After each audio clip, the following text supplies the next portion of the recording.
¿En qué consistió la doctrina de la seguridad nacional de Estados Unidos? Bueno, van a tomar muchos elementos de la doctrina francesa y le van a sumar una visión del rol político que las Fuerzas Armadas debían tener en la sociedad en general y, por supuesto, eh, una, digamos, una concepción del liderazgo norteamericano, del liderazgo estadounidense en Occidente y una definición de Occidente en función de eh, digamos, el ideario norteamericano. Los principios fueron los siguientes. La sociedad occidental, liberal y cristiana estaba completamente identificada con el sistema político y económico de Estados Unidos y con sus valores, ¿no? Democracia liberal, cristianismo, economía de mercado, de libre mercado. Todo lo que se oponía a ese modelo de sociedad y a los intereses de los Estados Unidos era una acción a favor de la penetración del comunismo y por lo tanto una amenaza para su estabilidad.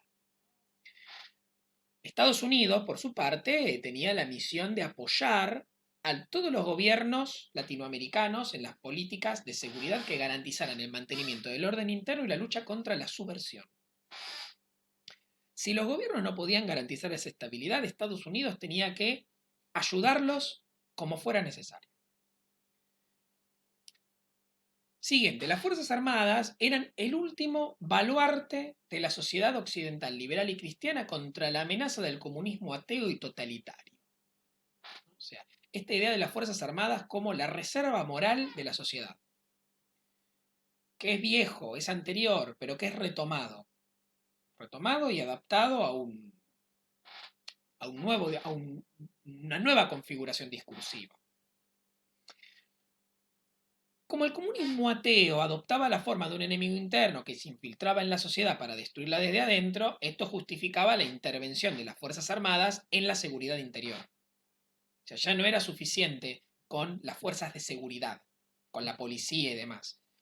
Eh, la escala del enemigo y sus características requerían que las Fuerzas Armadas intervinieran, porque solo ellas podían tener la capacidad técnica, logística y el entrenamiento necesario para poder combatir a un enemigo de esas características que había trasladado eh, el conflicto, o que había cambiado la hipótesis del conflicto, del enfrentamiento entre estados al enfrentamiento dentro de la sociedad. Se corre la frontera hacia adentro y es ideológica. Finalmente, la preservación de la seguridad nacional exigía el uso de las llamadas técnicas de contrainsurgencia, es decir, métodos militares extraordinarios para combatir a la subversión. Y acá entra todo, ¿no? Lo que mencionábamos ya antes: operaciones de inteligencia, guerra psicológica, interrogatorio mediante tortura, campos de concentración, infiltración en instituciones y organizaciones, control militar directo de regiones bajo amenaza, secuestro de sospechosos, etcétera. Todo se justificaba, todas estas medidas extraordinarias se justificaban para combatir a un enemigo de nuevo tipo. Eh, mientras la doctrina francesa fue enseñada por militares franceses a través de eh, seminarios que fueron dados entre fines de los 50 y principios de los 60 en distintos países de América Latina, Argentina fue uno de ellos.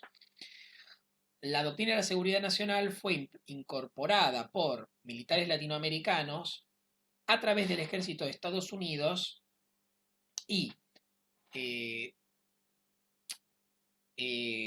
digamos, operadores de la Agencia Central de Inteligencia, la CIA, en la llamada Escuela de las Américas, que era un centro de instrucción militar ubicado en una base militar norteamericana en Panamá, que durante este periodo invitaba a los militares latinoamericanos para impartir cursos de formación en nuevas técnicas de lucha antisubversiva. Digamos, muchos de los militares que o asistieron a los seminarios de los veteranos franceses o que acudieron a la Escuela de las Américas van a encontrarse entre la plana mayor de los golpes de Estado que se sucedieron en América Latina entre mediados de los 60 y mediados de los 70. Y sus técnicas de contrainsurgencia terminaron siendo fundamentales en la aplicación del terrorismo de Estado que ejecutarían esas dictaduras. Bien, como conclusión general, ¿no? La radicalización general del proceso político y de la lucha de clases en el tercer mundo representó un fuerte cuestionamiento a la dominación de las potencias imperialistas, el capital monopolista internacional y las clases dominantes en la misma periferia.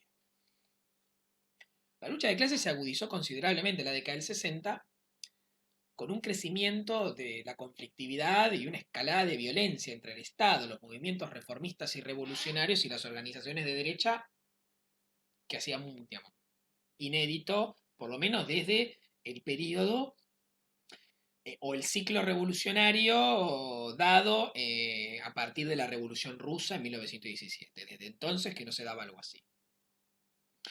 Estos enfrentamientos desembocaron en una crisis, en una auténtica crisis de dominación en las sociedades latinoamericanas.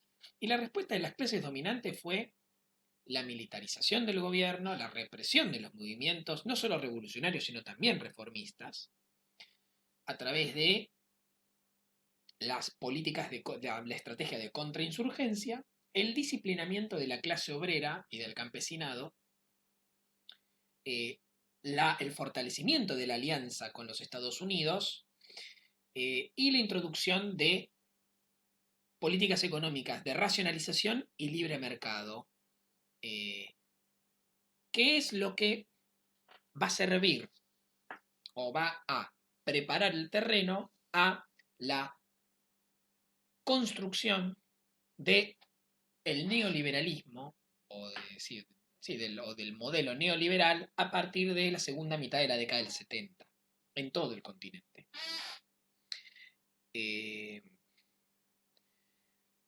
O sea, el movimiento, en este sentido también hay que reconocer que el amplio movimiento social crítico al sistema mundial que se desarrolló en la década del 60 terminó fracasando en sus objetivos últimos de transformación por muy distintos motivos. A ver, en el caso de los movimientos de nueva izquierda en Europa y en Estados Unidos, a pesar de niveles de combatividad, en muchos casos, sobre todo en Europa, muy interesantes, nunca pudieron superar la fragmentación.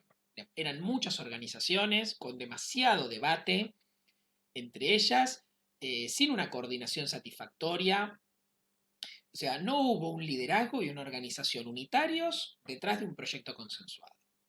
Y cada grupo continuó su lucha por separado y terminaron sufriendo la desintegración por el desgaste, por el aislamiento, por las disputas internas y por una represión por parte de los estados que intervino sobre esa situación de fragmentación y de debilidad relativa, detrás de una fuerte conflictividad, de una fuerte combatividad, de una gran capacidad de movilización y demás, lo que se escondía era una debilidad organizativa y programática.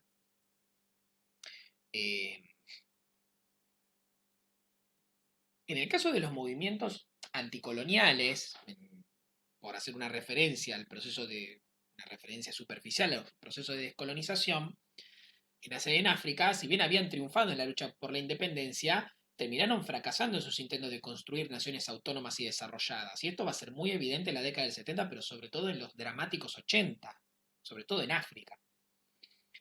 En el caso de los movimientos reformistas y revolucionarios latinoamericanos, la capacidad de resistencia que mostraron desde la década del 50 las políticas regresivas de la clase dominante fue finalmente quebrada en la década del 70 por una ofensiva que hay que reconocer que fue brutal, digamos, la fracción más concentrada de la burguesía financiera y los grupos económicos nacionales emprendieron una ofensiva a través de las Fuerzas Armadas y con apoyo incondicional de los Estados Unidos, inédita, y que hay que reconocer que tomó por sorpresa a incluso a los más lúcidos, a las más lúcidas organizaciones políticas del amplio arco de las izquierdas, de la centroizquierda y de los nacionalismos más progresivos. Tomó por sorpresa a todos, y eso se notó. En este contexto de derrota general, ya avanzado en los 70, la burguesía financiera internacional en el medio llegó a la conclusión de que para evitar el resurgimiento de este movimiento social antisistémico no alcanzaba con una victoria política coyuntural, sino que era necesario avanzar en reformas estructurales que debilitaran las bases sociales que habían permitido esta movilización, esta organización y este desafío. Y estas reformas comenzaron a concretarse en la segunda mitad de los 70 en un proceso político que tuvo tres vías, ¿no? Eh, Dos vías, perdón. Por un lado, las dictaduras militares latinoamericanas y por otro lado, ya en el mundo, en lo que es el centro del sistema mundial capitalista, la emergencia de un nuevo conservadurismo, sobre todo en Estados Unidos y en Gran Bretaña, que va a tener un efecto de irradiación primero sobre Europa Occidental y posteriormente en los 80 y los 90 en América Latina. Eh, este fue el comienzo, ¿no?, del neoliberalismo como etapa del sistema mundial capitalista. Y bueno, es parte del debate, es parte de un debate todavía no resuelto y que no podemos, en el cual no podemos profundizar acá, que es, bueno, el neoliberalismo es una etapa, una nueva etapa del capitalismo de la misma magnitud que el imperialismo, o es algo de, o es parte, es simplemente una fase dentro de una larga etapa imperialista en la que todavía vivimos. No sé, es una discusión. Pero sin lugar a dudas que el neoliberalismo marcó una diferencia importante con respecto a los 40 años eh, entre más o menos fines de la década, entre mediados de la década del 30 y mediados de la década del 70. Que en los 80 hay una reestructuración del capitalismo y del proceso de acumulación conforme nuevos objetivos y se avanzan en reformas que, que empiezan a abandonar una serie de acuerdos establecidos a raíz de la crisis de los años 30 y de la catástrofe de la Segunda Guerra Imperialista, eso sin duda. Después, bueno, el debate teórico respecto a cómo caracterizar es algo diferente. Bueno, con eso terminamos lo que teníamos para decir para hoy, en esta ocasión, y bueno, nos reencontraremos para la última clase.